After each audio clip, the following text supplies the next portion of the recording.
میرا حسین ہے، میرا حسین ہے، بولو میرا بادشاہ، میرا حسین ہے، میرا بادشاہ۔ یہ بات کس قدر ہنسی جو کہہ گئے معین الدین کہ دین کی پناہ حسین ہے، میرا حسین ہے، میرا بادشاہ۔ اور یہ شعر سنیے گا، لوگ کہتے ہیں کہ دعاؤں سے پہلے پنجتن کا وسیلہ کیوں پیش کرتے ہو؟ کیا اللہ ڈائریکٹ نہیں سنتا؟ ہم کہتے ہیں بالکل سنتا ہے، اللہ تو ہر شے پہ قادر ہے، اللہ سنتا ہے، لیکن اللہ کو بڑا ہی محبوب لگتا ہے وہ بندہ جو اس کے محبوبوں کا نام لے کے اس سے مانگے۔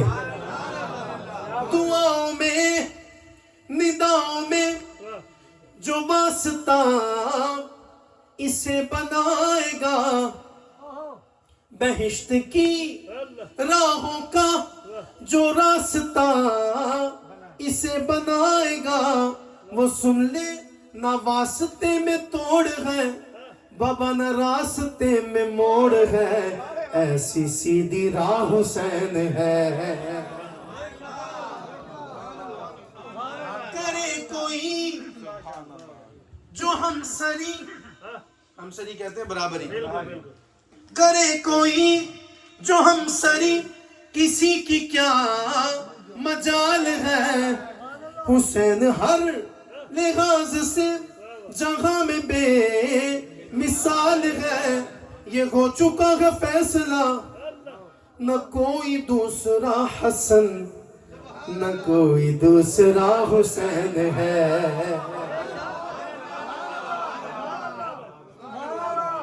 اب کئی ایسے بھی ہوتے ہیں کہ جن کو تکلیف ہوتی ہے، جن کو مسئلہ ہوتا ہے، پتہ ہے کیا مسئلہ ہوتا ہے؟ ان کے دلوں میں ہی مرض ہے، ان کے دلوں کی ہی بیماری ہے، اور یہ وہ بیماری ہے جس کا کوئی علاج نہیں، جس کا بائی پاس نہیں ہو سکتا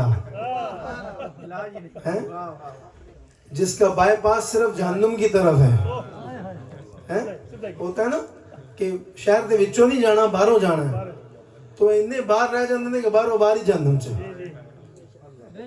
شہید کربلا کا غم جسے بھی ناگوار ہے،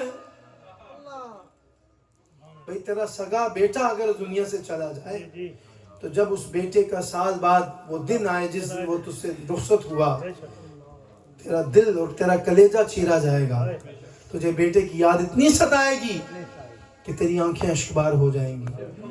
اور جن حسنین کریمین پہ، جس مصطفیٰ کریم کے بچوں پہ ہمارے بچے قربان یار،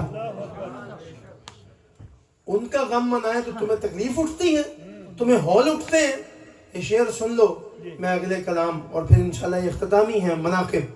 شہید کربلا کا غم جسے بھی ناگوار ہے، وہ بدعمل ہے بے نسل اسی پہ بے شمار ہے، ارے او دشمن ازل، ارے او دشمن ازل، بچو تو مر ذرا قبر میں چل، پتہ چلے گا کیا حسین ہے، ارے او دشمن ازل، بچو تو مر ذرا قبر میں چل، پتہ چلے گا کیا حسین ہے، میرا حسین ہے، میرا بادشاہ، بولو میرا بادشاہ حسین ہے۔